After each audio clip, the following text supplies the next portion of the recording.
జై కాంగ్రెస్, జై కాంగ్రెస్. సభకు నమస్కారం.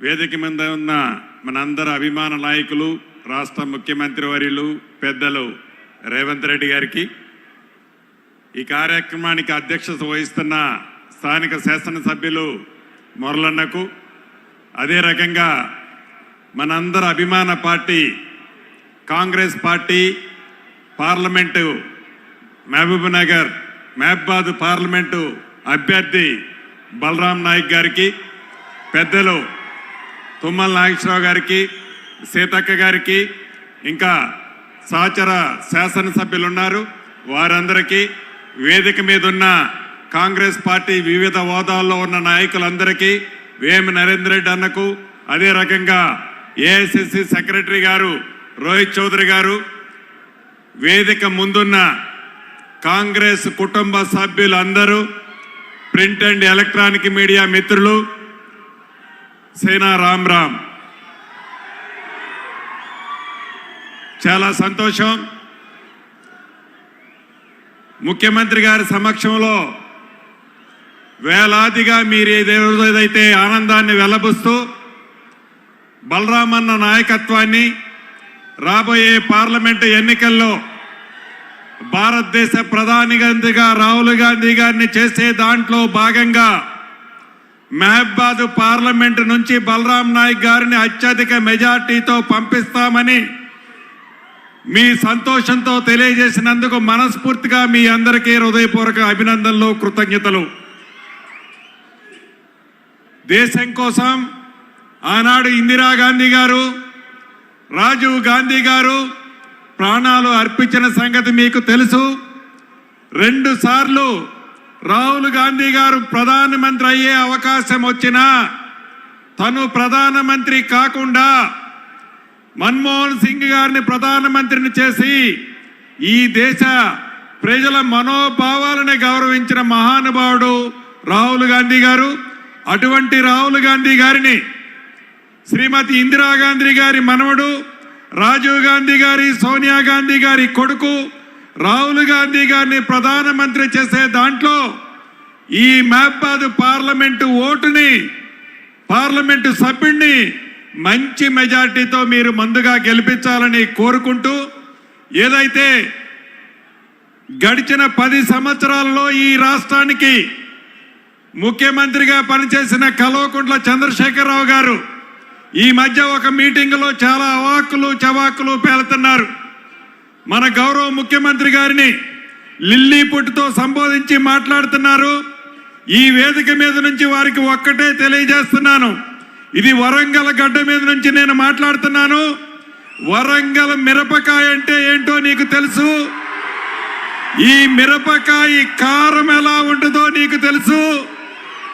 సమయం వచ్చినప్పుడు, సందర్భం వచ్చినప్పుడు ఈ మిరపకాయ ఎక్కడ పెట్టాలో మా నాయకుడు రేవంత్ రెడ్డి గారికి తెలుసు. తప్పకుండా చెప్పకూడు తినే టైము దగ్గరలోనే ఉంది.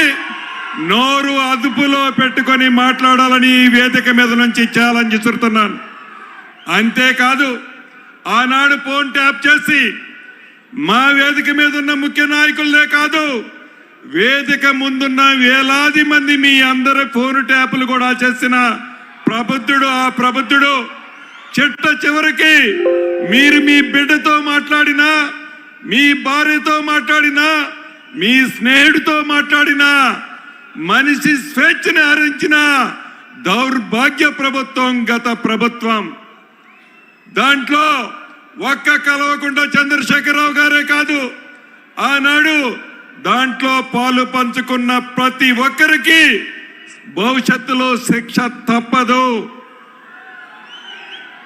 ఏదైతే కేంద్రంలో అధికారంలో ఉన్న జాతీయ పార్టీ అని చెప్పుకుంటున్న బీజేపీ పార్టీ, ఆ పార్టీకి అధ్యక్షుడిగా ఈ రాష్ట్రంలో ఉన్న కిషన్ రెడ్డి గారు నిన్నగాక మొన్న అంటున్నారు, తెలంగాణ రాష్ట్రానికి 10 లక్షల కోట్లు ఇచ్చామంటున్నారు. అయ్యా కిషన్ రెడ్డి గారు, తెలంగాణ రాష్ట్రానికి 10 కోట్లు, మీ 10 లక్షల కోట్లు మీరేమన్నా బిచ్చమిచ్చారా? మీరేమన్నా అదనంగా ఇచ్చారా? తెలంగాణ రాష్ట్రంలో ఎన్ని లక్షల కోట్లు కేంద్ర ప్రభుత్వానికి శిస్తు రూపంలో కట్టిందో ఒక్కసారి మీరు ఆలోచించండి. అంతేకాదు ఆనాడు రాష్ట్ర విభజనలో ఏవైతే హామీలు ఇచ్చారో ఈ మహబాద్ పార్లమెంటు పరిధిలోని బయ్యారం ఉక్కు కానీ ఈ రోజుకి కూడా మీరు ఇచ్చిన హామీలాగానే మిగిలింది. అంతేకాదు వరంగల్లో ఉన్న రైల్వే కోచ్ని ఇస్తామని చెప్పారు, అది అంతే ఉంది. ఐటీఐఆర్ ఇస్తామన్నారు, అదే అంతే ఉంది. కేంద్రంలో 10 సంవత్సరాలు పరిపాలించిన మీ ప్రభుత్వం, మీరు మంత్రిగా పరిపాలించిన మీ 5 సంవత్సరాల్లో చేసిన కార్యక్రమాలు తెలంగాణ రాష్ట్రానికి ఏంటో మీరు చెప్పండి. 2 చెప్పలేని మీరు తెలంగాణ రాష్ట్రంలో రేపు పార్లమెంట్లో మాకు 10 వస్తాయి 15 వస్తాయి అని చెప్తున్నారు గొప్పలు. మీరు గతంలో మీకు 4 సీట్లు ఉన్నాయి, ఆ 4 సీట్లు మీరు దక్కించుకుంటే నిజంగా మీరు హీరోలే.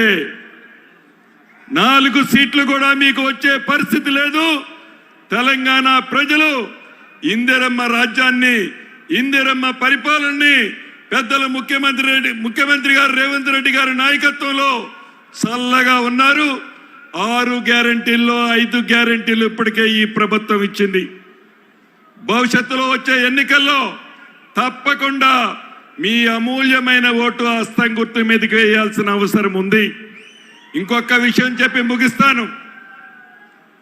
గత ముఖ్యమంత్రి కల్వకుంట్ల చంద్రశేఖరరావు గారు అంటున్నారు 20 మంది ఎమ్మెల్యేలు కాంగ్రెస్ పార్టీలో ఉన్నాళ్ళు మాకు టచ్లో ఉన్నారని చెప్తున్నారు.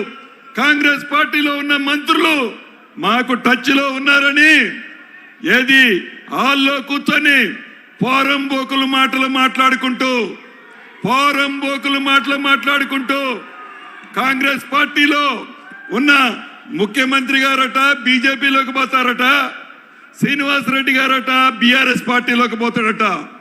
సిగ్గుండాలు మాట్లాడటానికి.